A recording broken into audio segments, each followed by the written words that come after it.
passage, pas volontairement, mais c'est de nuit que j'ai ouvert un peu la Bible vers 3 heures du matin pour vous aider à mieux comprendre comment je vis la nuit.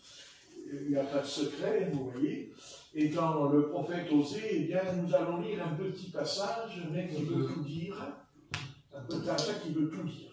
Et vous allez le lire dans Osée, chapitre 1.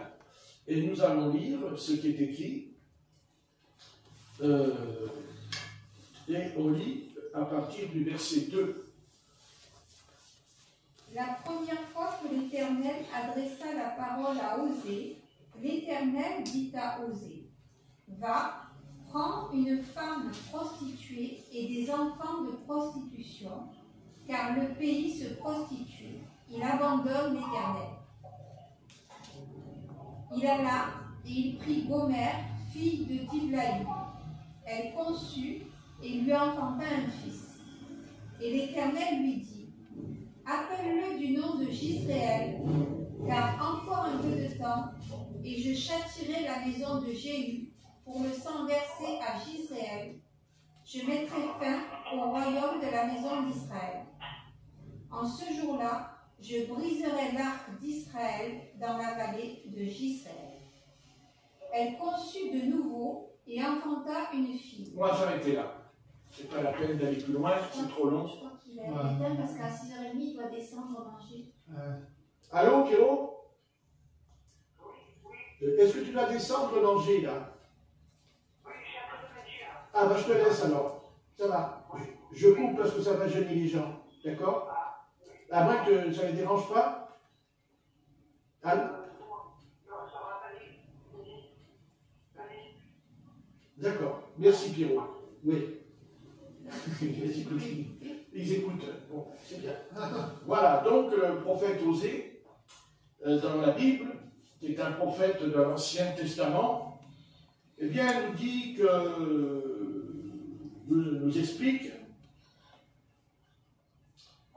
que le Seigneur dit à Osée, il va prendre une prostituée et des enfants de la prostitution, car le pays se vautre dans la prostitution. Le pays se vautre dans la prostitution. Vous voyez, c'est exactement ce qui se passe dans notre pays. Dans ce pays, il y a un esprit impur, il y a un esprit sale,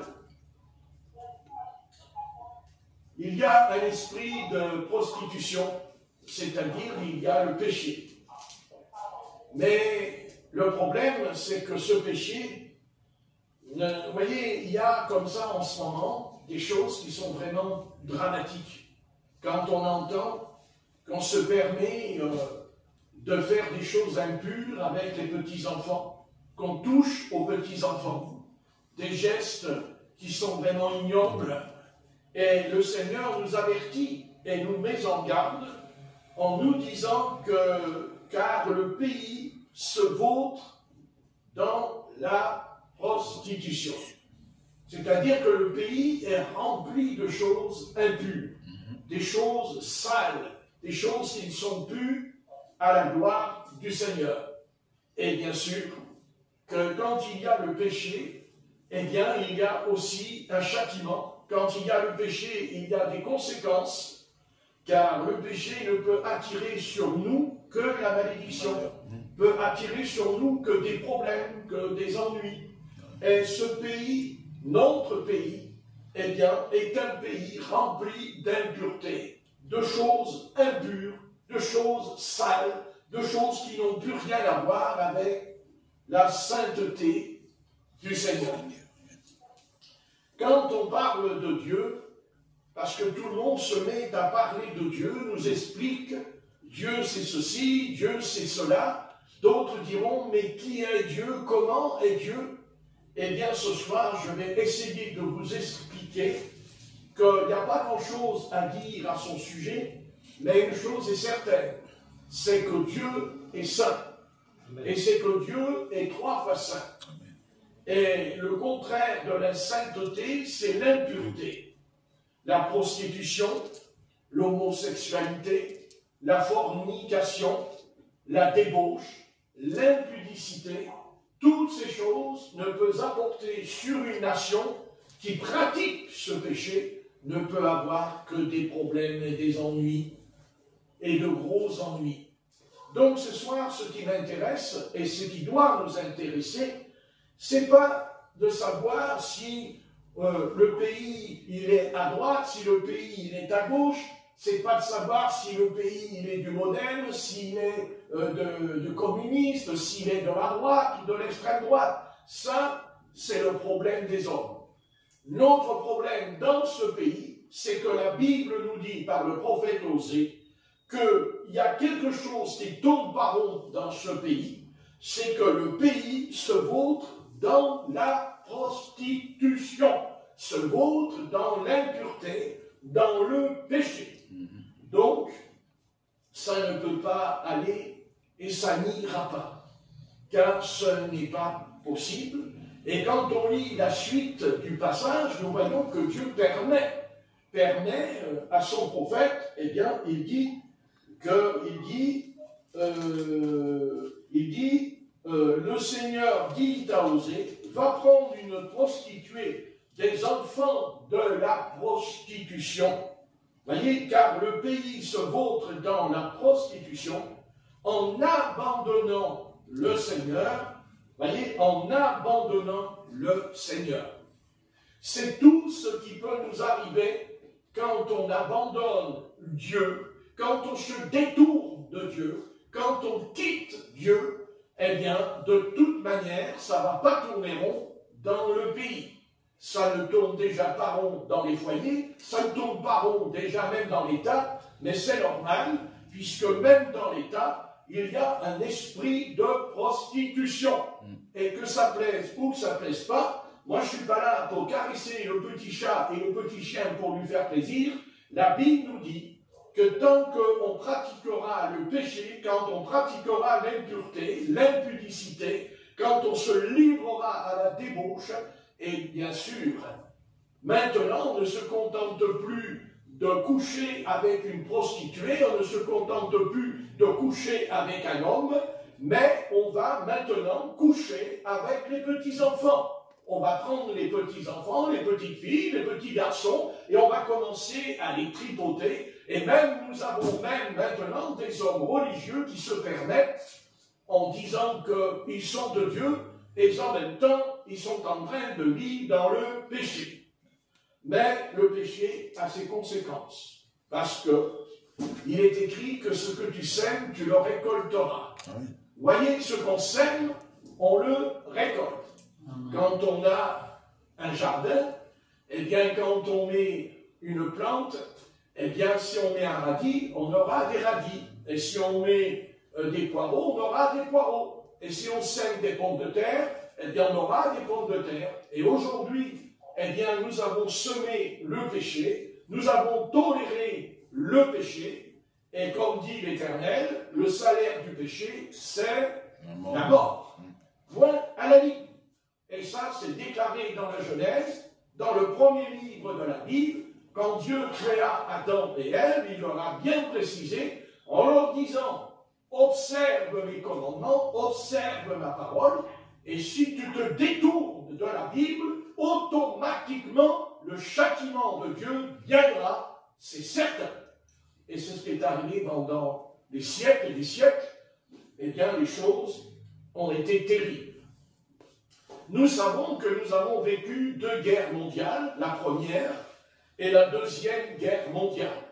Tout ça, parce que vous voyez, quand on accepte le péché, quand on tolère le péché, eh bien, automatiquement, ça va mal se terminer. Et nous entrons dans une conjoncture ce soir où si on ne se ressaisit pas, si le pays ne se reprend pas en main, en éliminant tout ce qui est contraire à la vie, c'est-à-dire le mariage, ça vient de Dieu, se marier, c'est de Dieu, avoir une compagne, c'est de Dieu, avoir un compagnon, c'est de Dieu, avoir des petits-enfants, c'est de Dieu, c'est formidable, c'est extraordinaire, une famille, mais quand on sort de là et qu'on va aller dans un chemin tordu, automatiquement, il y aura des conséquences terribles. Alors, Dieu nous avertit, Dieu nous met en garde au travers de ce passage de la Bible, et nous dit, car le pays se vautre dans la prostitution. Sincèrement, qu'est-ce qu'on pourrait apporter comme verset biblique aussi précis en lisant ce passage? Car nous sommes concernés par ce passage que nous venons de lire. Car le pays se vautre dans la prostitution. Nous savons que de toute façon, nous n'allons pas parler des autres pays. Ça, c'est pas à nous de s'en occuper. Nous, on s'occupe de notre pays qui s'appelle la France. La France, c'est un pays. La France a une culture, la France a des principes. Et malheureusement, la France, eh bien, elle s'est écartée de la Bible. Elle s'est écartée de la parole de l'Éternel. Et il faut maintenant revenir à ce que le Seigneur nous dit ce soir. Le pays se vautre dans la prostitution. Et d'ailleurs, le Christ a dit lui-même, malheur par qui le scandale arrive. Et là, nous n'allons pas nous étendre, mais nous sommes dans un scandale épouvantable, car nous parlons d'un centre religieux, et là, nous apprenons que des hommes religieux se sont permis, depuis 1950, à faire des choses aussi impures et aussi sales. Et Dieu en a assez de la soutane, Dieu en a assez des apparences religieuses. Ce que Dieu veut, c'est que ce que tu prêches, ce que tu dis, tu dois le vivre. Amen. Amen. Amen. Tu dois le vivre. Car si tu ne vis pas ce que tu dis, tu es un menteur et tu es un hypocrite. Et la Bible dit que Christ a dit que les hypocrites n'entreront pas dans le royaume de Dieu. Que ça soit bien clair. Alors il est temps. Vous savez, il y a sur la terre les ténèbres, mais heureusement, nous avons un livre qui s'appelle la Bible, et la Bible, eh bien, c'est la lumière. Vous voyez, c'est la lumière. Parce que si, le Christ a dit, si un aveugle conduit un aveugle, ils vont tous les deux dans le trou, n'est-ce pas? Amen. Donc, nous ne sommes pas meilleurs que les autres, on n'est pas là pour se mettre dans une position où nous sommes des saints anges, pas du tout, certainement pas. Nous ne sommes pas des anges, nous sommes des pécheurs comme tout le monde, et bien sûr, nous avons vécu dans le péché, mais un jour, le Christ a frappé à la porte de notre cœur, et il nous a dit, est-ce que tu veux que j'entre dans ta vie? Et à un moment donné, nous avons dit oui, mais quand on a dit oui, on s'est repenti. Parce qu'on ne vient pas au Seigneur comme ça, en disant, je viens à Dieu parce que j'accepte telle religion. Voilà, je suis religieux, je suis catholique romain, je suis protestant, je suis méthodiste, je suis baptiste, je suis pentecôtiste, c'est ce que vous voulez. Dieu n'a rien à voir avec ces choses. Ce que Dieu veut, c'est que notre cœur soit sincère, que notre cœur soit honnête, et que quand on vient vers lui, eh bien, on se repent. On lui demande pardon, parce que nous sommes tous des pécheurs, nous avons tous menti. Il n'y a pas un homme qui dit « je n'ai pas menti dans ma vie », ce n'est pas vrai. Nous avons tous commis des erreurs, nous sommes nés dans le péché. Mais Jésus-Christ est venu, et il est venu pour nous sauver. Mais nous sauver d'abord de la mort éternelle, il nous sauver pour nous faire entrer dans le paradis, mais avant d'entrer dans le paradis, le Seigneur nous parle d'abord sur la terre. Ce serait trop facile qu'on ferait les 400 coups sur la terre, on arriverait là-haut devant la porte du ciel, et on dirait, ben voilà, Seigneur, je suis devant la porte de l'éternité, je vais me repentrer, je vais me mettre en règle, regarde, je viens vers toi, j'enlève mon tricot noir, là d'ailleurs, j'ai un tricot noir sur moi, pour ceux qui ne me voient pas, ben oui, je suis habillé un tricot noir, mais ne vous inquiétez pas, mon cœur est blanc, hein, alléluia. Amen. Donc, c'est clair et net, amen. Amen. Vous voyez, ça ne veut rien dire, hein, l'habit ne fait pas le moine, il paraît. Hein. Vous remarquez, ça c'est vrai, hein, vous avez vu? L'habit ne fait pas le moine, hein, ça c'est clair. Donc, ce soir, les choses sont très claires. Ce que le Seigneur veut, c'est pas l'apparence, c'est pas l'extérieur, c'est l'intérieur. Ce que Dieu veut voir, c'est qu'il y a à l'intérieur de nous. Amen. Dieu veut rentrer en nous afin de nous parler. Parce qu'on a besoin d'entendre la voix du Seigneur. N'est-ce pas? Et moi, je vous donne un conseil. pour entendre la voix du Seigneur, vous savez, vous n'avez qu'une chose à faire, c'est de vous procurer une Bible et de la lire. Amen. Vous lisez la Bible, comme ce soir, nous lisons la Bible. La Bible, elle est là, vous voyez. Elle est composée de 65 livres, et non pas de 66 livres, parce que c'est pas vrai. De 65 livres, parce que le livre de Néhémie d'Esdras, c'est le même livre. Amen. Vous pensez bien qu'il ne peut pas avoir 66 livres, puisque nous savons que le chiffre 6, c'est le chiffre de l'homme, et que la marque de la bête, c'est 666. Alors comment voulez-vous qu'il y ait 66 livres dans la Bible? Mais vous voyez, je vous le dis, c'est théologique, le livre d'Esdras et le livre de Néhémie, c'est le même livre. En fait, Néhémie et Esdras ont vécu à la même époque.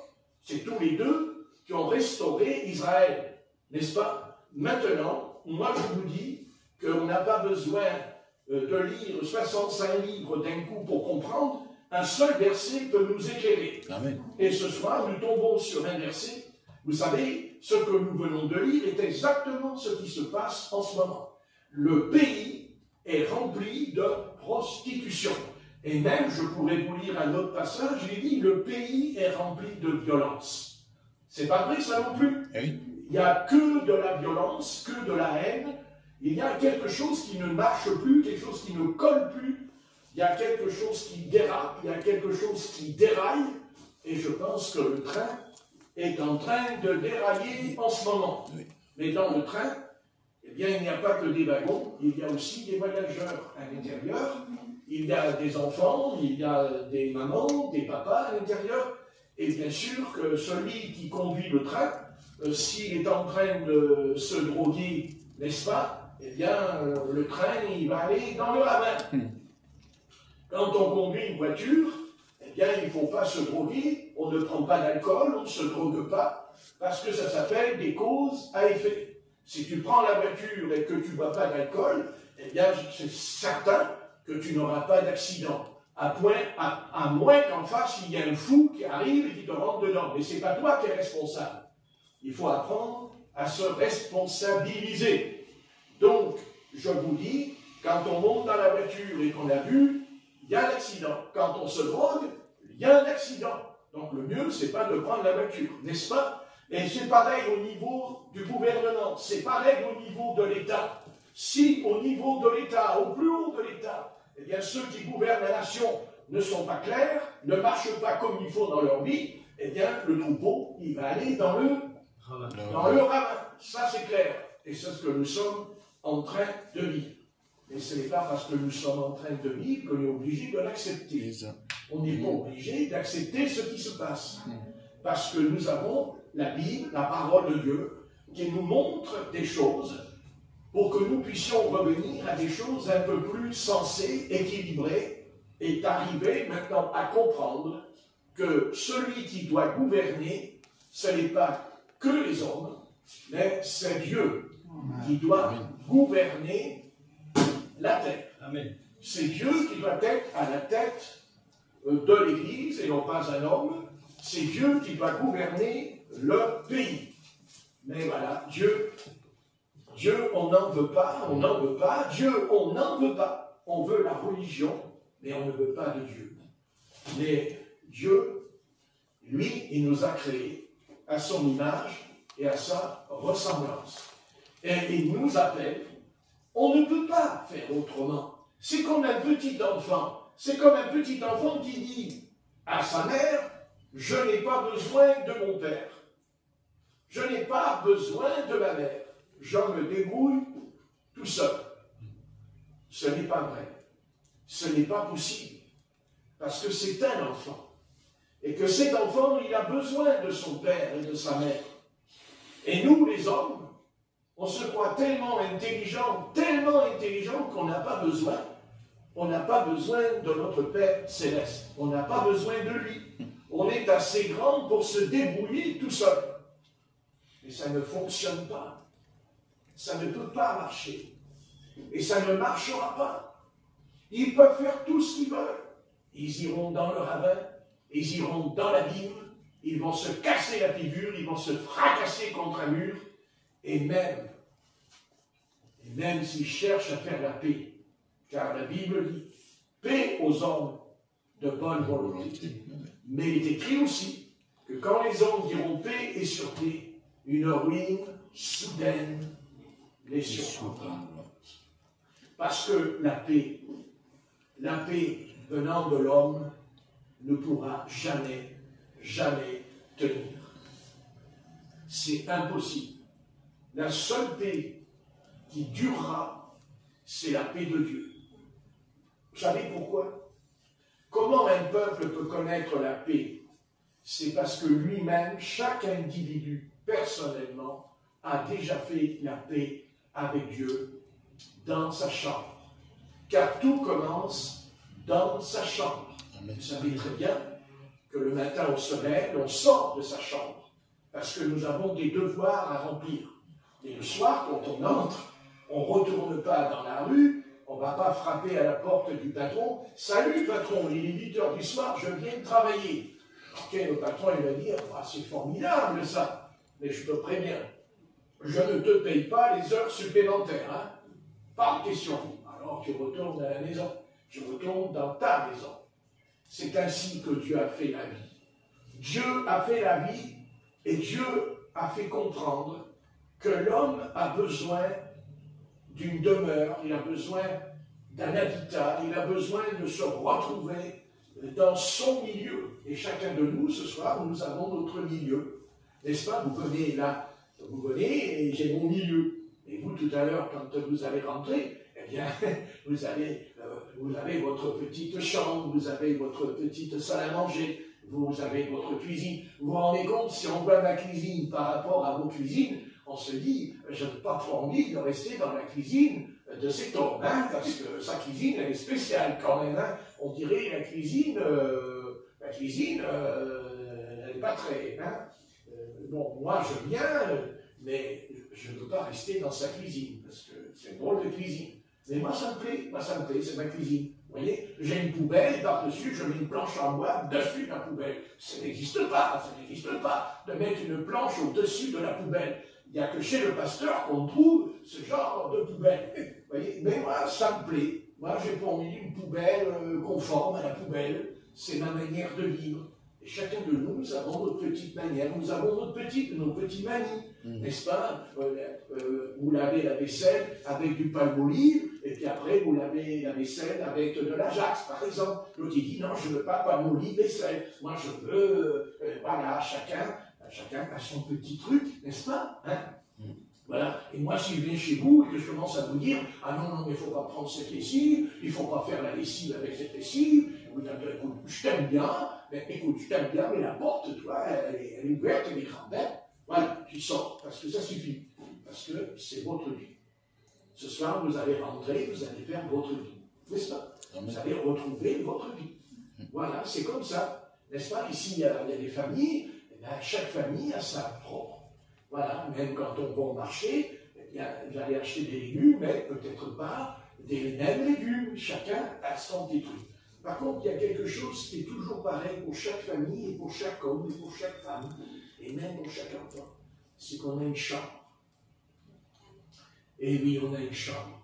Parfaitement. Et dans cette chambre-là, eh bien, c'est un lieu de refuge. C'est un lieu pour se retrouver. Et le Christ nous dit que quand tu pries, entre dans ta chambre, ferme ta porte, et ton Père qui est dans le ciel te voit.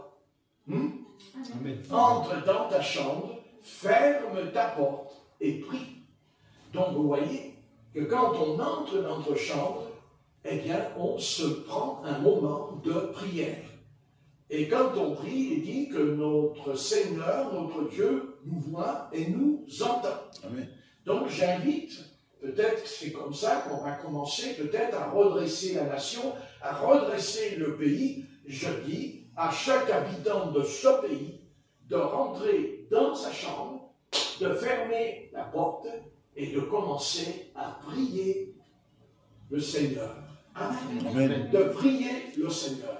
Et quand on prie, on ne fait pas des prières là, sophistiquées, on parle au Seigneur comme on parle à une personne. On lui explique nos problèmes, nos difficultés, et surtout quand on est dans notre chambre et quand on prie, notre but, eh eh bien, c'est qu'on veut rencontrer le Seigneur dans la prière. C'est-à-dire qu'à un moment donné, il y a la présence de Dieu qui descend dans notre chambre, il y a la présence de Dieu qui vient et qui commence à nous encourager, à nous faire du bien. Hein? Et quand on ressort de sa chambre, au lieu d'être découragé, au lieu d'être triste, au lieu d'être abattu, eh bien, nous sommes très forts et nous pouvons affronter les problèmes de la vie. Vous voyez? Mais il ne faut pas rentrer dans sa chambre une fois par an. Il faut rentrer dans sa chambre tous les jours. Il faut avoir ce moment important de entrer dans ce lieu. On n'a pas besoin, vous savez, d'aller dans un lieu de culte, pas la peine. Vous savez, ce n'est pas les bâtiments qui fait que vous allez rencontrer le Seigneur. Jésus a dit, quand tu pries, entre dans ta chambre, ferme ta porte, ferme la porte, et ton Père qui est dans les cieux va t'entendre et va te voir. Et là, dans ta chambre, tu vas communier avec Jésus-Christ. Non pas, tu ne communies pas avec Marie, tu ne communies pas avec les saints. Non, non, non, non, non, non, non, non, non, non. Nul ne vient au Père que par le Fils de Dieu. Amen. Car il est le chemin, la vérité et La vie. On vient avec Jésus dans notre chambre. Ne vous inquiétez pas, si vous le faites, vous allez voir que vous allez commencer à grandir, vous allez commencer à vous développer. Vous savez, la vie spirituelle commence à s'arrêter quand on ne rentre plus dans notre chambre pour prier. N'est-ce pas? N'est-ce pas? Car dans notre chambre, eh bien, on dort, on regarde la télévision, et puis pour ceux qui sont mariés, ben, ils ont le droit de s'aimer, c'est normal, c'est ce que dit l'apôtre Paul, mais il n'y a pas que ça dans la vie. Jésus dit que quand tu veux prier, tu entres dans ta chambre. Amen. Voilà, c'est comme ça qu'il faut faire. Et je pense que si chaque foyer, chaque habitant de la terre, même les jeunes, entrent dans leur chambre et commencent à prier le Seigneur, eh bien, ils vont être transformés. Amen. Ils vont être changés. Et après, dans la société, dans la rue, dans les magasins, à l'école, partout, eh bien, il y aura la paix dans la société parce que nous nous sommes mis en règle avec le Seigneur. Le Seigneur nous attend. Il nous a créés à son image et à sa ressemblance. Et Dieu nous attend tous les jours. Et Dieu nous attend tout à l'heure, quand on va rentrer, vous allez rentrer dans votre maison. Dans votre maison, il y a la salle à manger, il y a la cuisine, il y a les toilettes, il y a tout. Mais dans votre maison, il y a une chambre. Et le Seigneur a dit, entre dans ta chambre. Il n'a pas dit, entre dans ta cuisine, il n'a pas dit, entre dans le salon. Il a dit, entre dans ta chambre. Là, dans ce lieu, qui est un lieu secret de ta vie. Et là, dans cette chambre, tu n'es pas seul, parce qu'il y a ton Père Céleste qui te voit et qui t'entend. Mais il attend que tu lui parles. Parce que si on ne parle pas à quelqu'un, la personne ne peut pas vous répondre. N'est-ce pas? Quand on est dans la rue et qu'on croise des gens là dans la rue, si on ne dit pas bonjour, ils ne vont pas vous dire bonjour. Mais si vous leur dites bonjour, ils vont vous répondre. C'est une image que je donne avec le Seigneur. Si tu parles à Dieu, Dieu te répondra. Dieu répond toujours quand on lui parle. Amen. Ce n'est pas vrai. La Bible nous montre que tous ceux qui ont invoqué l'Éternel ont eu une réponse de sa part. Peut-être que la réponse ne vient pas tout de suite. Ça, c'est Dieu qui décide quand est-ce qu'il doit répondre, mais il répondra. Jamais Dieu nous laissera sans réponse. Ce n'est pas vrai. Dieu répondra à toutes les questions que tu vas lui poser. Dieu est vivant.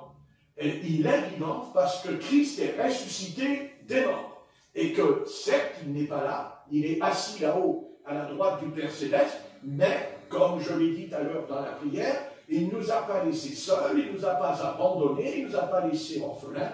Mais il a dit, je vous enverrai un autre consolateur, le Saint-Esprit. Alléluia. Alléluia. Et le Saint-Esprit, il rentre dans notre chambre, gloire à Dieu, mais bien sûr, et il est capable de nous enlever tous les maux de la terre. Mais la première chose qu'il fera, vous savez, la première chose qu'il fera, il s'occupera de votre âme. Parce que ce qui intéresse votre Père Céleste, c'est votre âme. Amen. C'est de savoir dans quel état elle est. Parce qu'on peut être en bonne santé et notre âme, elle est en mauvaise santé. Et quand est-ce que notre âme est en mauvaise santé? Eh bien, dès l'instant que dans la journée ou le matin, quand on se lève, on ne prie pas notre Père Céleste, c'est que déjà nous sommes malades spirituellement. Il y a quelque chose en nous qui est en train de germer. Il y a quelque chose en nous qui ne va pas aller. Peut-être qu'il faudra attendre 2, 3, 4 ans, 5 ans avant qu'apparaissent évidemment les résultats, car Dieu nous enverra des signaux pour nous dire tu vas faire attention parce que tu n'as pas prié, parce que tu n'as... Et même, je vais vous dire une vérité, dès l'instant qu'on n'a même pas envie de prier, c'est que déjà, nous sommes déjà en train de tomber dans un coma spirituel. Que déjà, il y a quelque chose en nous qui est en train de germer et qui nous conduira automatiquement dans le péché. Vous savez pourquoi il y a le péché sur la terre? Parce que les hommes n'invoquent pas l'Éternel. L'Ancien Testament nous dit qu'ils n'invoquaient pas le Seigneur, c'est clair. Et un jour, il est dit qu'ils ont commencé à invoquer. Quand Seth est né, Amen. ils ont commencé à invoquer. Parce que Seth, ça veut dire résurrection. C'est important. Ne cherchez pas midi 14 heures. Ne commencez pas à vous enfoudroyer dans des théologies, dans des explications théologiques. Écoutez, la chose qui est la plus importante, c'est que le Seigneur, il veut qu'on prie. Et que quand on arrête de prier, nous sommes en train de prendre un chemin d'égarement. Toute personne qui ne prie pas le Seigneur ira dans un chemin d'égarement. Tout païen, et surtout tout chrétien qui ne prie pas le Seigneur, va s'égarer, il va tomber dans de mauvaises doctrines, il va se retrouver entre les mains des hommes qui sont des loups cruels et va les conduire dans des endroits dangereux. Mais quand on prie, on permet à Dieu de nous protéger et de nous garder. Parce que quand on prie Dieu, on lui montre justement, que nous avons mis notre orgueil de côté. Parce que quand on ne prie pas, ça veut dire qu'on se croit supérieur au Seigneur, n'est-ce pas? Mais quand on prie, ça veut dire qu'on s'incline devant lui. Amen. Quand on prie, ça veut dire que sans lui, on ne peut rien faire.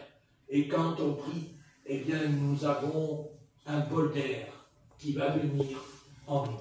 Vous savez, cette petite visitation du Seigneur en nous, qui est indispensable. Écoutez bien, vous savez pourquoi l'Église est tombée dans un coma profond. Pourquoi l'Église n'est pas capable de manifester la gloire de Dieu comme dans le livre des Actes? C'est parce que l'Église de Jésus-Christ ne prie plus comme avant. L'Église de Christ ne prie pas vraiment. Elle prie par tradition, mais elle ne prie pas avec le feu, avec la passion, avec le feu du Seigneur en elle. Parce que l'Église primitive, quand vous lisez le livre des Actes, à combien il y a le feu, et il y a un feu qui brûle, c'est extraordinaire. Vous savez, quand vous lisez la vie de l'apôtre Paul, comment penser qu'un homme comme ça, qui était déjà âgé, il avait à peu près 60 ans, et qu'il a demandé d'aller à Rome pour annoncer le Christ, mais entre son départ de Jérusalem à Rome, que d'épreuves, que de difficultés n'a-t-il pas rencontré sur sa vie?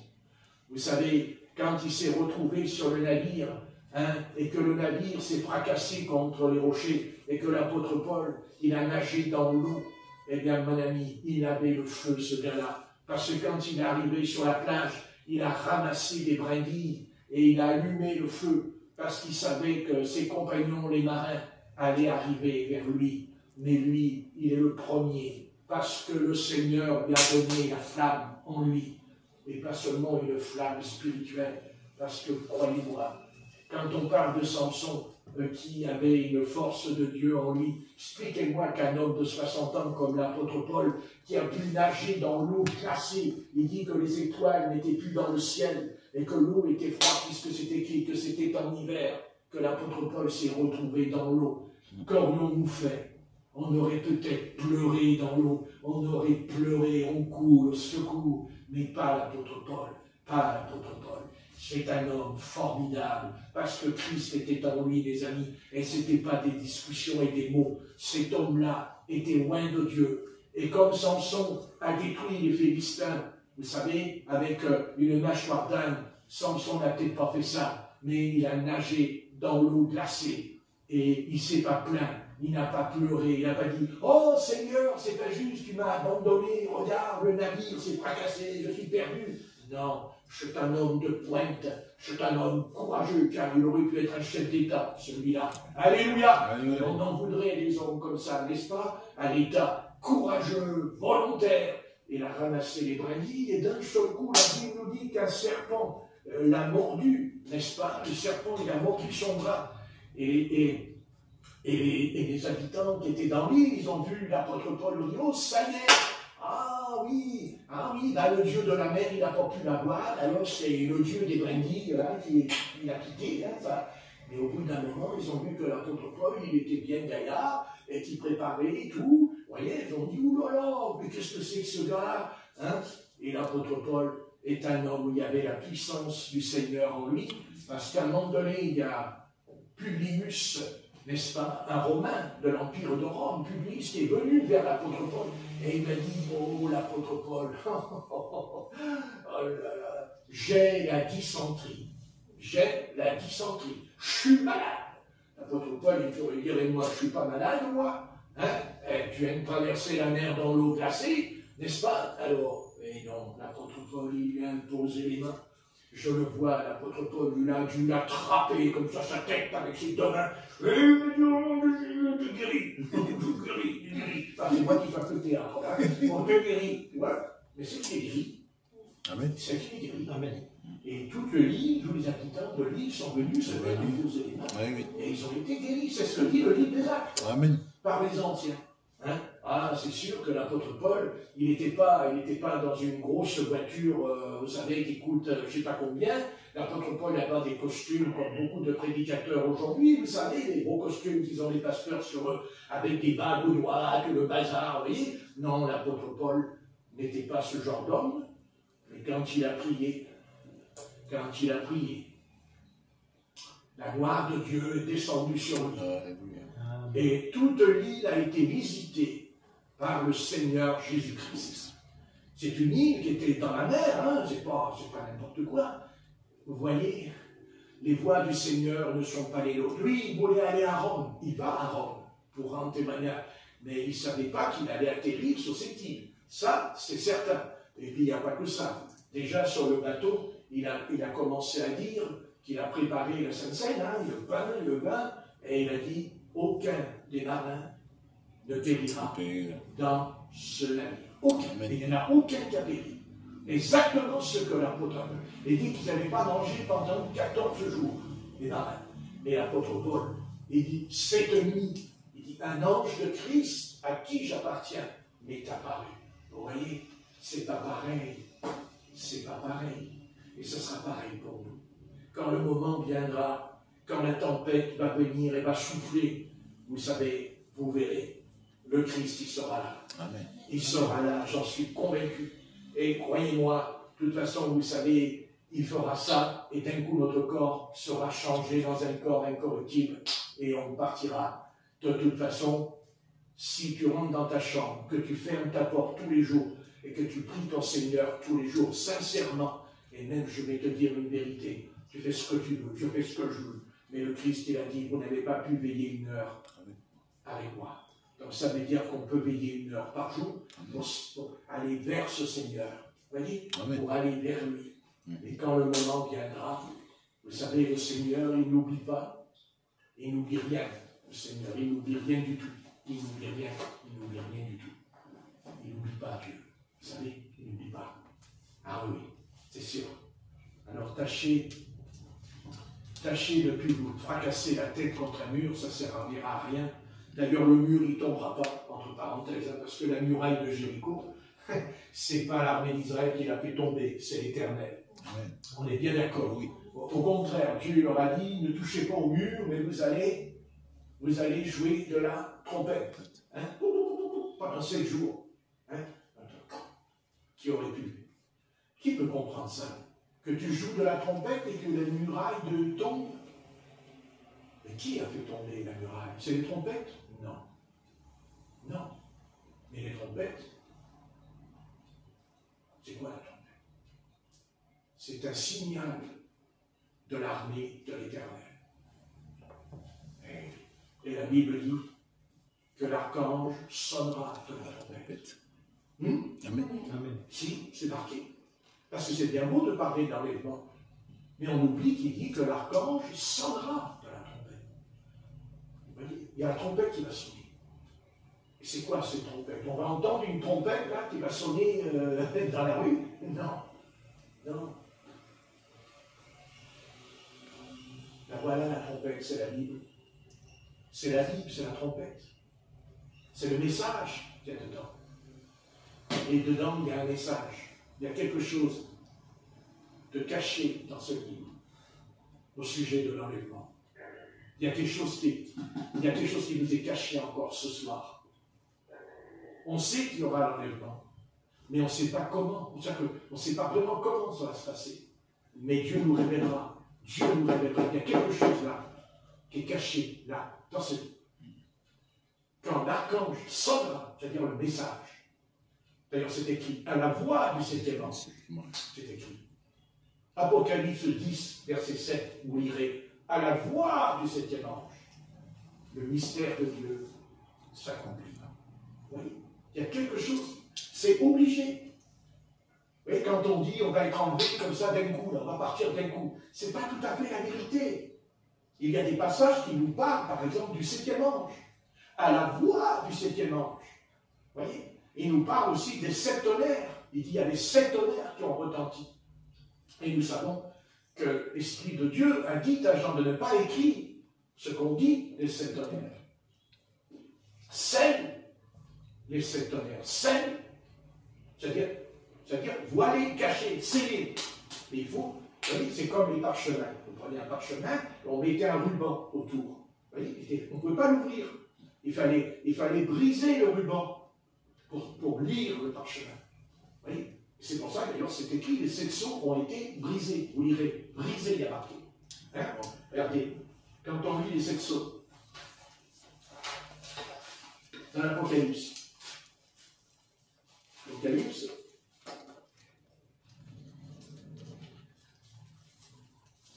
chapitre 5. Apocalypse, chapitre 5, verset 1.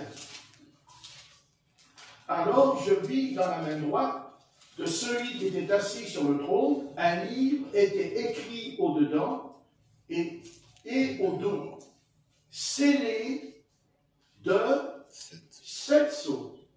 Vous voyez? C'est-à-dire que les 7 sceaux sont scellés, sont fermés. On ne sait pas ce qui est écrit dedans, puisque c'est scellé. Mais, je vis aussi un ange puissant qui proclamait d'une voix forte, qui est digne d'ouvrir le livre et d'en rompre les sceaux. Mais personne, ni dans le ciel, ni sur la terre, ni sous la terre, vous voyez que sous la terre, hein, il y a quelque chose, puisqu'il dit sous la terre, ne pouvait ouvrir le livre, ni le regarder. Donc, la question c'est de l'ouvrir. Ce que je dis là, c'est lié à l'enlèvement. Attention, ça, c'est par rapport à l'enlèvement de l'épouse qui est sur la terre. Et oui, je pleurais beaucoup parce que personne n'avait été trouvé digne d'ouvrir le livre ni de le regarder. Mais l'un des anciens me dit, ne pleure pas, le lion de la tribu de Juda, le rejeton de David, a été vainqueur, il peut ouvrir le livre et c'est 7 sceaux. Alors je vis au milieu du trône et des 4 êtres vivants, c'est-à-dire les 4 évangiles, et au milieu des anciens, c'est-à-dire les anciens, c'est les 24 vieillards, un agneau debout qui semblait immolé, il avait 7 cornes et 7 yeux, qui sont les 7 esprits de Dieu envoyés par toute la terre.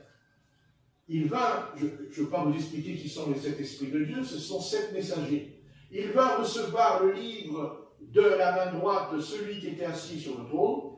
Quand il eut reçu le livre, les 4 êtres vivants et les 24 anciens, vous voyez, je ne me trompe pas, tombèrent devant l'agneau, tenant chacun une lyre et des coupes d'or pleines d'encens, qui sont, alors j'ai compris exprès, qui sont les prières des saints. Amen. Voilà, tiens, ça c'est bien. Ça c'est pas mal. Vous avez vu, je vous ai parlé de la prière depuis 3 quarts d'heure, et regardez le texte, qui sont les prières des saints. Ils chantent un chant nouveau en disant « Tu es digne de recevoir le livre et d'ouvrir les sceaux, car tu as été immolé et tu as acheté pour Dieu par ton sang, n'est-ce pas, des gens de toute tribu, de toute langue, de tout peuple, de toute nation. Tu en as fait pour notre Dieu un royaume et des prêtres ou des sacrificateurs, et ils régneront sur la terre. Vous voyez? Et au verset 12, il disait d'une voix forte, l'agneau qui a été immolé est digne de recevoir puissance, richesse, sagesse, force, honneur, gloire et bénédiction. Vous voyez? Et toutes les créatures dans le ciel, sur la terre, sous la terre et sur la mer, tout ce qui s'y trouve, et les entendit disaient à celui qui est assis sur le trône et à l'agneau, la bénédiction, l'honneur, la gloire et le pouvoir à tout, dormirez ce soir, à tout jamais. Et les 4 êtres vivants disaient Amen. Et les anciens tombèrent pour se prosterner. Pour se prosterner. Je terminerai là, pour se prosterner. C'est tout ce que nous avons à faire, se prosterner. Se prosterner. Se prosterner, c'est pas seulement le dire comme ça de la bouche, hein, c'est un acte physique aussi. Hein. Faire attention, hein, parce que l'Église, il y a longtemps qu'elle ne prie plus à genoux. Hein. Vous savez que les chrétiens de ce siècle ne prient plus à genoux. Hein. Ah non, prient assis. C'est pas ce qu'enseigne la Bible. Hein. Amen. La Bible, elle ne dit pas ça. Hein. La Bible, elle dit qu'ils priaient à genoux. Amen. Amen. Peut-être qu'on est trop fiers, peut-être. Peut-être qu'on est trop fiers pour se mettre à genoux devant Dieu. Il faudra réfléchir à tout ça. Parce que tout ça aura aussi ses conséquences, tôt ou tard. Les païens, ils ont une attitude. Mais les chrétiens aussi, ils ont une attitude. Et il faudrait voir un peu notre attitude, veiller sur nos attitudes. Il faut voir notre attitude. À genoux. Il n'est pas dit qu'il priait debout. Il n'est pas dit qu'il priait allongé. À genoux. Et Jean, quand il va l'ange, il tombe à genoux devant lui. Et qu'est-ce qu'elle dit l'ange? Relève-toi. Il adore Dieu. Mais il tombe à genoux. Amen. Et Daniel, Ah oui. il tombe à genoux, Daniel, devant l'Éternel. On est trop civilisés, nous. Hein. Oh, c'est pas pareil. Mais c'est plus pareil. On n'a pas à se mettre à genoux devant le Seigneur. Ah bon? À votre avis, il faut relire la Bible. Il faut relire la Bible. Il faut bien la lire, la Bible. Il ne faut pas la lire quand ça nous arrange. Pas quand ça nous arrange. À genoux. À genoux, peuple. Descends, peuple. N'oublie pas ça. Descends. Parce que le Seigneur nous dit qu'il peut aussi nous humilier. Amen. Qu'il peut aussi nous abaisser, mais il peut aussi nous élever. Amen. Autant convenable. Amen. Et avant que Dieu nous élève, il faut que d'abord on apprenne à descendre. Amen. Et quand on descendra bien comme il faut, il est fort possible que ça va s'arranger. Ouais. À genoux. Chrétien. À genoux. C'est pas le cas. Hein. En tout cas, aujourd'hui, c'est pas le cas. Hein. À genoux. Ça dépend de qui on... Il faut savoir aussi devant qui on se met à genoux. Amen. Ah. Attention. Comment ça se fait qu'il y a une partie des chrétiens qui se mettent à genoux devant des statues? C'est que ça, moi. Pourquoi il y a plein de chrétiens qui se mettent à genoux devant des statues? Ah oui, comment ça se fait? Comment ça se fait qu'ils se mettent à genoux devant Saint-Joseph? Comment ils se mettent à genoux devant Marie? Ils se mettent à genoux. Et devant Jésus-Christ, il ne faut pas se mettre à genoux, peut-être? Ah! Alors nous qui sommes, en tout cas, qui sommes le plus près de cette vérité. Mais vous savez, qu'est-ce que la vérité? La vérité, c'est celle qui m'a franchi. Et tant que je ne suis pas affranchi, je ne suis pas dans la vérité. Tant qu'il y aurait en moi un péché que je tolère ou que je pratiquerais, je parle volontairement. Je ne suis pas affranchi, je ne suis pas libre. Et la vérité, c'est d'être libre. Amen. Et l'humanité n'est pas dans la vérité, parce qu'elle est esclave, parce qu'elle n'est pas libre. Parce que l'homme est un esclave, en tout cas un esclave de sa chair et de Satan. Tandis que quelqu'un qui s'est converti à Jésus-Christ, il n'est plus esclave de Satan. Il est certes esclave de Christ, mais quand on dit ça, on veut dire serviteur de Christ. Amen. Oui. Serviteur de Christ. Mais comme on nous a enseigné que les serviteurs de Dieu, c'était que les pasteurs aujourd'hui dans l'Église, ça t'arrange, n'est-ce pas, chrétien? Ça t'arrange que tu penses qu'il n'y a que le pasteur qui est un serviteur. Ça t'arrange que tu penses qu'il n'y a que l'évangéliste qui est un serviteur. Mensonge. Mensonge. Tu es un serviteur, tu es une servante du Seigneur.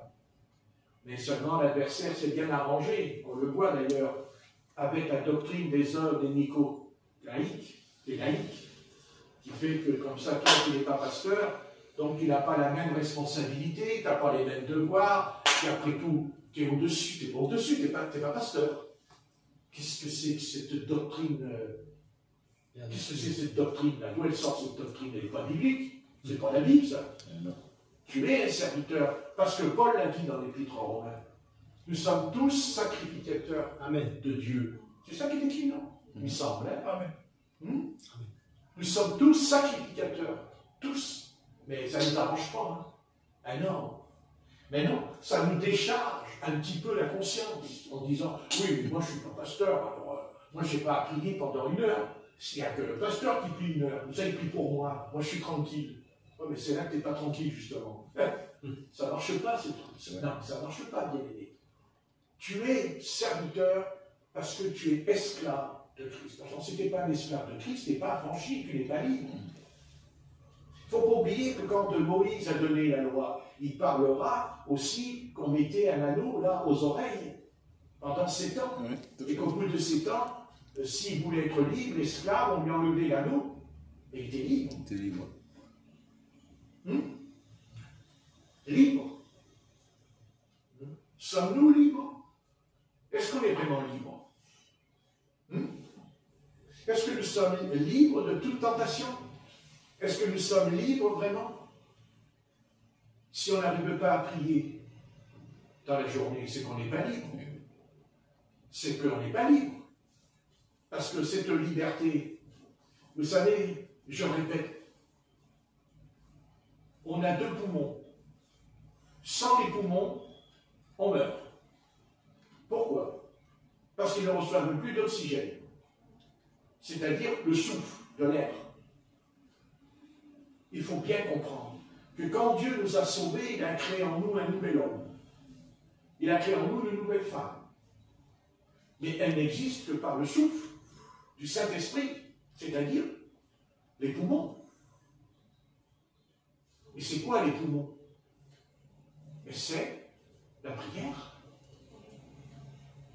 Dès l'instant que tu n'as pas prié dans la journée, à un moment donné, tu vas manquer d'oxygène puisque tu vas recommencer le lendemain. Vous savez, quand on ne prie pas 1 fois, on ne prie pas 2 fois. Écoutez, soyez honnêtes, vous le savez ce que je dis ce soir, mais c'est vrai. On n'a pas besoin d'un professeur en théologie pour comprendre ça. Vous savez, écoutez bien, que tu sois théologien, que tu sois pasteur, docteur, prophète, tout ce que tu voudras, de toute façon, dès l'instant que tu n'as pas une vie de prière, excusez-moi, t'es cuit sur le fourneau. T'es grillé. Voilà. C'est tout ce que Jésus-Christ attend de nous ce soir. Jésus-Christ ne nous demande pas grand-chose. Il demande de passer du temps avec lui, de prier, de lire, voilà, d'être avec lui pendant 1 heure par jour. Qu'est-ce que c'est 1 heure par jour? 1 heure par jour. Et qu'est-ce qu'on fait d'autre dans la journée? Il y a combien d'heures dans la journée? Est-ce qu'on fait un effort là pour faire les choses matérielles? Non. Mais pourquoi on n'arrive pas à prier? Pourquoi on ne peut pas prier 1 fois par jour pendant 1 heure? Vous n'avez jamais posé la question? Mais parce que Satan, il veut vous étouffer. Il veut vous empêcher d'avoir la vie de l'esprit, la vie spirituelle en vous. C'est pour ça qu'il s'attaque à la prière. Il s'est toujours attaqué à la prière, Satan. Toujours. Si Adam et Ève avaient été en prière, ils seraient tombés? Non. Ils ne seraient pas tombés s'ils avaient prié. Ils n'ont pas prié, là. Quand elle parle avec le serpent, est-ce qu'elle prie? Non. Non, elle ne prie pas. Par contre, elle prie avec le serpent, par contre. Parce que prier, c'est parler avec Dieu. C'est parler avec lui. Et l'adversaire, il ne faut pas jouer avec lui. Parce que Satan ne joue pas. Ce n'est pas un joueur, Satan. Pas du tout. Il sait ce qu'il fait. Satan, c'est un être qui calcule les choses. Et lui, il connaît les choses par rapport à nous. Et il sait très bien, Satan, que quand on commence à prier, il sait qu'on va changer. Il sait qu'on va avoir des choses en nous qui vont changer. Et quand on ne prie plus, il sait aussi qu'on ne va pas changer. Que ça ne va pas aller pour nous. Et ça n'ira pas. Que vous le vouliez ou non, ça n'ira pas. C'est ça la faille. La faille dans la muraille. Dans la muraille de l'église, la faille, elle est là. Vous voyez? C'est sûr. Vous savez, si on veut vraiment réfléchir 2 minutes, l'adversaire a fait quelque chose dans ce siècle. Satan a fait quelque chose dans ce siècle qu'il n'a jamais fait dans les autres siècles de l'histoire du monde. Qu'est-ce qu'il a fait? Il a réussi à détourner, à ce qu'on soit plus capté avec l'Esprit de Dieu. Et vous savez comment? Ah, si je vous le dis, ça va vous étonner. La télévision. La télévision. Et d'abord, le mot le dit, vision. La vision. Vous voyez? La télévision est un instrument. Quand on la regarde, à un moment donné, quand on regarde beaucoup la télévision, notre esprit, il meurt dedans. Notre esprit, il meurt. C'est pas vrai. Quand on regarde beaucoup la télévision, il n'y a plus la vie de l'esprit en nous. Ce n'est pas vrai. C'est faux. Faux. C'est certain. Alors il y en a qui vont dire, ah, mais ça c'est une secte. Non. Non, c'est pas une secte. Ce n'est pas vrai. L'adversaire a très bien compris. Il a bien compris que pour nous attaquer, pour pénétrer notre âme dedans, il fallait qu'il arrive à mobiliser, à capter nos pensées et notre esprit, à le paralyser dans un contexte de paralysie, pour qu'il n'y ait pas de vie spirituelle en nous. D'ailleurs, c'est ça le drame de l'humanité.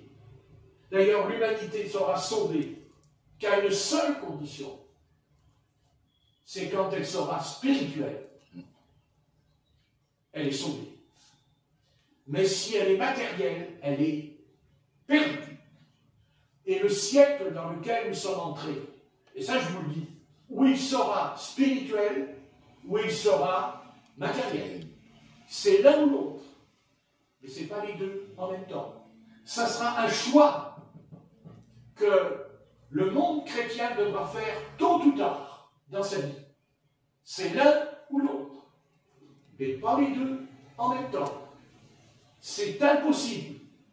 C'est impossible. C'est pour ça que Jésus-Christ l'a dit. Quand je reviendrai, trouverai-je encore de la foi sur la terre? Vous voyez? Trouverai-je encore de la foi? Qu'est-ce qu'il voulait dire par là? Il veut dire par là que le spirituel, le monde spirituel va disparaître.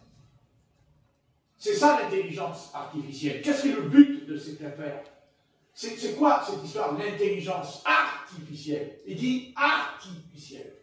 L'artifice superficiel. Dans quel seul but? Nous détourner pas seulement de Jésus-Christ dans le verbe, mais nous détourner de Jésus dans la pratique. Et pratiquer Jésus-Christ, c'est justement la communion. La communion, c'est communier. C'est pas faire une prière et puis je rentre à la maison. Non, c'est pour ça que Jésus dit, vous n'avez pas pu veiller une heure avec moi. Pourquoi? Parce qu'il nous faut une heure, d'après ce que Jésus dit, j'ai compris qu'il faut une heure à notre esprit pour rentrer en contact avec le Saint-Esprit, avec Dieu. Amen. Amen. Vous voyez, c'est ça. Et c'est sûr que Satan peut aussi faire le contraire. Il peut nous amener dans la spiritualité, mais du mauvais côté. C'est ce que font d'ailleurs, c'est ce que font les moines de Shaolin, c'est ce que font les hindous.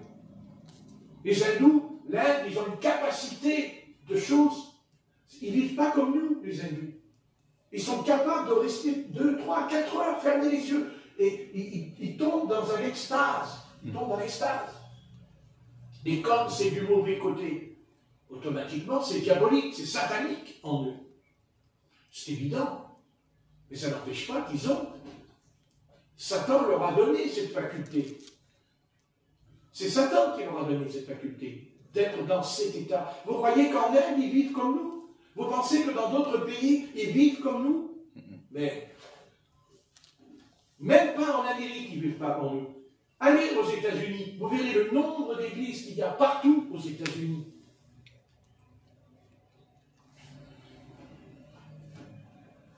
Qu'est-ce qui ne marche pas en France? Qu'est-ce qui ne colle pas dans la France?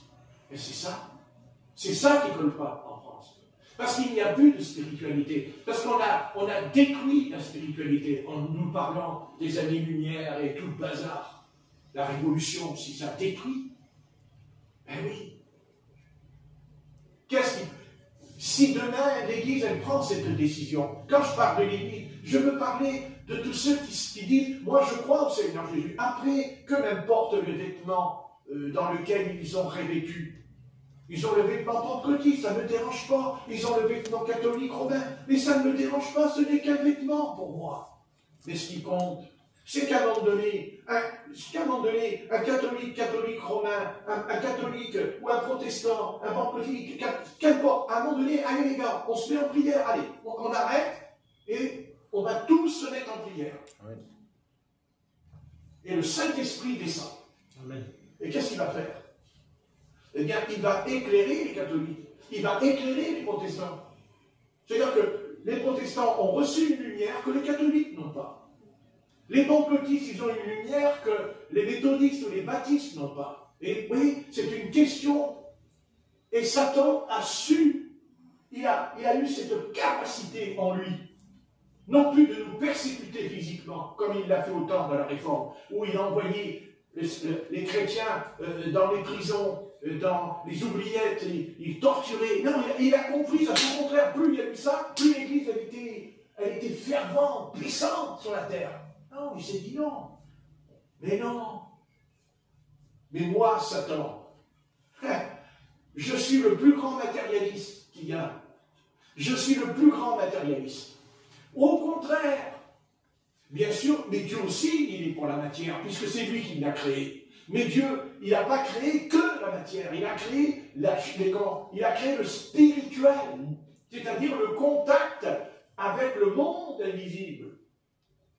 Et bien sûr qu'il y a le monde invisible, mais c'est vrai que dans ce monde invisible, il y a aussi 2 royaumes. Il y a le royaume de Dieu et le royaume de Satan. Et c'est quand on prie, quand on étudie la Torah, quand on s'applique à le faire, automatiquement, là on va entrer dans une sphère qui n'est plus matérielle. Ce n'est plus matériel. Automatiquement, si nous captons cette chose, alors le haut va descendre en nous. Mais quand le haut va descendre en nous, nous allons monter. C'est ce que Jésus a dit dans l'évangile de Jean, au chapitre 6. Il dit, le Fils de l'homme est descendu, et il dit, il remonte. Et même il dit que celui qui ne descend pas d'en haut ne peut rien apporter.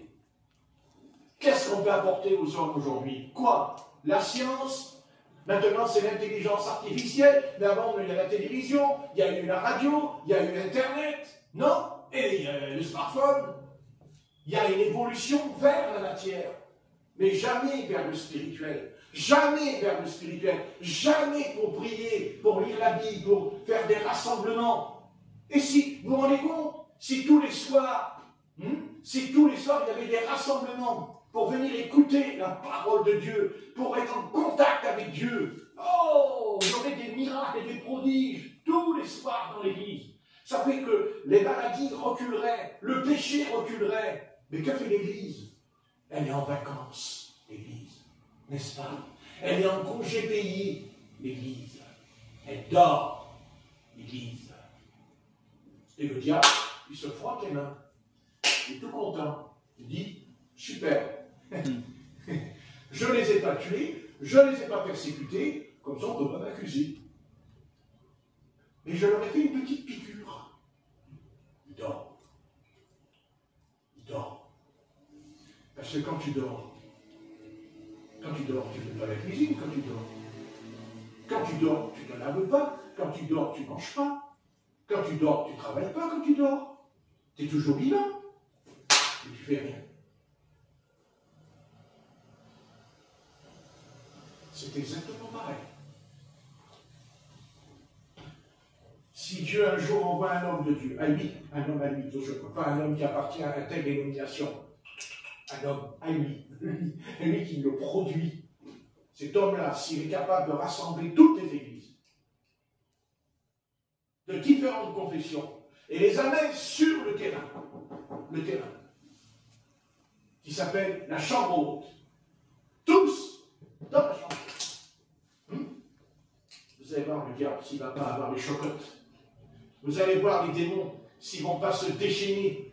Vous allez voir les puissances des ténèbres, elles vont être folles, si jamais il y a ça. Pourquoi?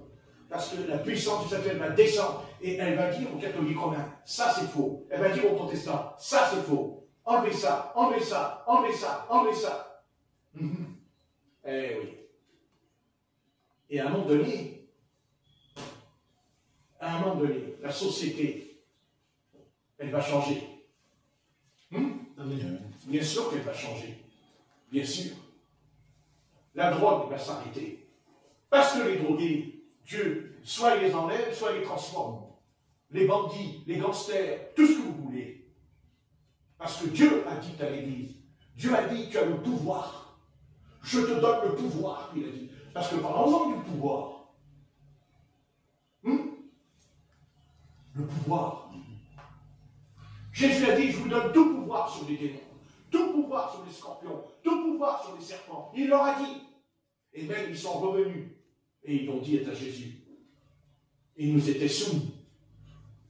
Parfait. Donc il y a deux solutions. Soit l'Église, elle continue à s'embarquer sur ce navire, parce que l'Église, elle a pris un navire, elle est montée dans un navire. Et le monde, c'est la mer. Et le navire, c'est l'Église. Et dedans, il y a les chrétiens de différentes confessions. Ils sont embarqués. Mais ils font comme Jonas. Parce que qu'est-ce qu'il fait Jonas quand ça va mal? Qu'est-ce qu'il fait? Il descend et il va dormir dans la cave. Et c'est le monde qui va le chercher. C'est les païens qui vont le chercher. C'est les païens qui vont chercher Jonas. Lisez. Il dit, mais pourquoi tu dors? Qu'est-ce que tu fais? D'où tu viens? Ceci, cela. Et à un moment donné, il leur a dit, écoutez, foutez-moi dans l'eau. Autrement, la tempête ne s'arrêtera pas. Amen. Vous voyez? Mais admettons, d'ailleurs, pourquoi il y a la tempête? La tempête, pourquoi? Parce que c'est l'hiver? Il y a la tempête parce que c'est la nature? Non. C'est la tempête parce qu'il y a un homme qui ne devait pas être dans le navire. Un homme qui désobéit à la volonté du Très-Haut, à la volonté du Tout-Puissant. Et les conséquences sont terribles pour les marins. Mais les marins, eux, ils vont obéir à Jonas, puisqu'il dit qu'ils ont tout jeté à la mer, mais la tempête, elle continue. Donc ils ont jeté tous les bagages. Vous lirez, ils jettent tout. Mais à un moment donné, Jonas leur dit, mais mon tour arrive. Et quand ils l'ont foutu dans l'eau, la tempête s'est arrêtée instantanément, parce qu'ils n'avaient rien à foutre dans le navire. Ils n'étaient pas dans la volonté divine. Et tout change. Tout le programme de Dieu change. Mais comme la volonté de Dieu, c'était qu'il aille à Ninive et non à Tarsis, Dieu lui a envoyé un gros poisson. Il a envoyé un gros poisson. Il dit, tiens-le là, ton ami. Moi, j'aurais dit, voilà ton sous-marin. Parce que ils sont au fond de la mer. Sous-marin. Voyez Dieu? Voyez, c'est ça Dieu. Tu veux m'obéir, je t'envoie la pâtée. Tu veux m'obéir, je t'envoie un gros poisson. Et t'as fait descendre au fond des abîmes. Mais tu es resté vivant. Et qu'est-ce qu'il fait au fond des abîmes? Où est-ce que Dieu l'a amené? Pourquoi Dieu l'envoie? Pourquoi Dieu l'envoie? Parce qu'il va commencer à prier dans le poisson. Parce qu'il va prier dans le ventre du poisson. N'est-ce pas que je rejoins ce que Christ est en train de nous dire ce soir? Il prie. Amen. Et il dit, je me souviens quand j'étais dans ton temps, je priais. Amen. N'est-ce pas? Lisez, lisez. Oui. Lisez. Et qu'est-ce qu'il dit Dieu? Il dit au poisson, remonte et jette-le sur la plage. Au moment où il prie, Dieu le délivre. Dieu le libère. Alléluia. Dieu le délivre. Alors que si Dieu a pu le délivrer des abîmes, qu'en est-il de nous si on prie vraiment? Amen. Amen. Vous voyez? Il remonte.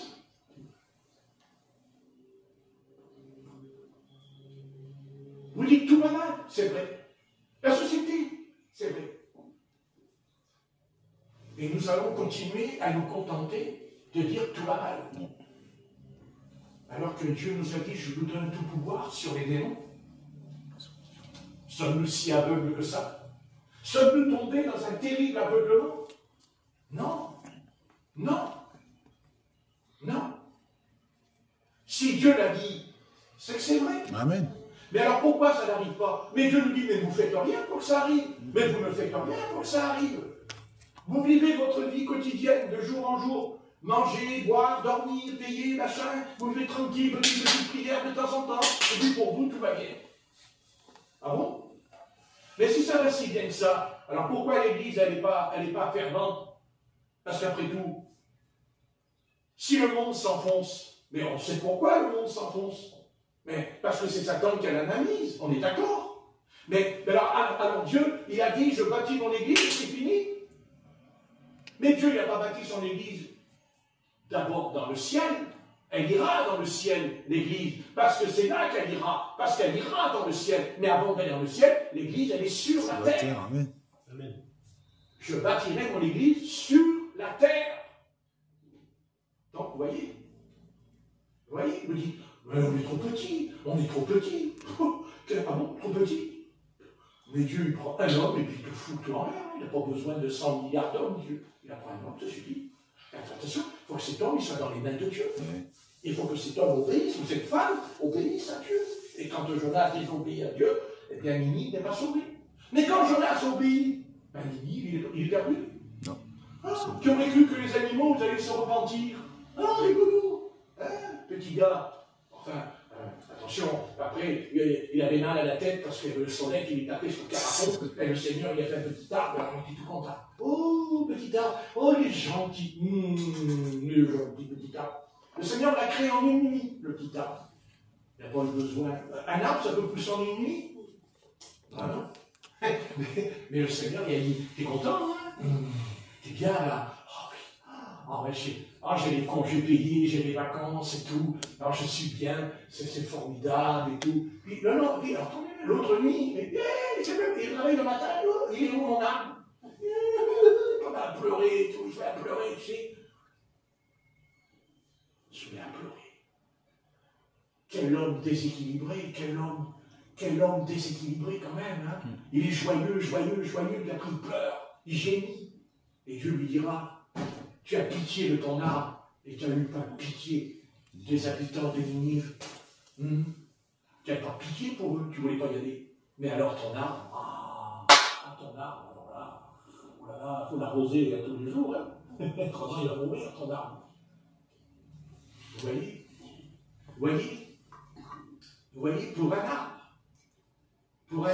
il perdait la vie spirituelle. Pour un arbre, il perdait la direction du plan de Dieu, qui était le salut des pécheurs. Parce que la leçon de Jonas, puisque c'est le premier missionnaire, c'est Jonas, hein, pour les païens, envers les païens, c'est Jonas. Ben oui, ça préfigurait que Dieu voulait sauver les païens. Amen. Avec Jonas. C'est le premier missionnaire pérégré. Ah oui. Vous voyez, c'est ça que le Seigneur veut, c'est sauver. Qu'importe. C'est ça que le Seigneur veut. N'est-ce pas? Amen. On va prier. Seigneur notre Père, nous te bénissons et nous te rendons grâce, car tu veux que nous soyons sauvés. Bien sûr, nous avons été sauvés, mais est-ce que notre salut comporte tous les agréments, tout ce qui est de toi, en toi, dans ta nature, le salut du pécheur? Nous avons un gros fardeau sur notre